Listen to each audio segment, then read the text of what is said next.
Етіміз пісті. Енді бұған картопты қосып жіберем.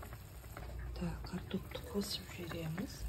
Сонда бізде не? Бізде шорпа болады, е? Бәріне бөлінбей қалып жарайды.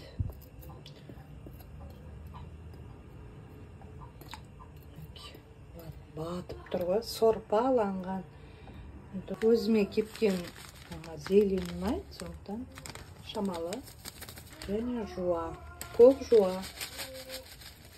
Көк жуадан қосып жүреміз. Дәмді болады. Көктің дәмі шықсын, е? Осындай керемет. Оңай тамақ енді, өте оңай тағам. 30 минутта піседі. Еті пісті, қараңыздар.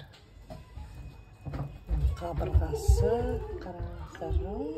Сорпасы қандай дәмді, дәмін көрдім. Керемет. Ең оңай тағам.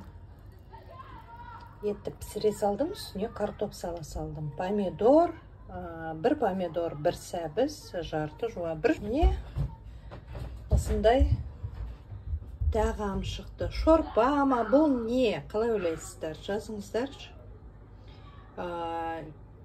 Менің ойымша бұл етпен картоп. Етті турағанда жоқпын, осылай сала салдым. Қазір тураймын. Мінеке салдым. Сорпасын қараңыздар, және керемет қойма. Ой, бұны ішуге де болады. Денсаулыққа өте пайдалы. Май миға пайдалы, білесіздер ғой, е?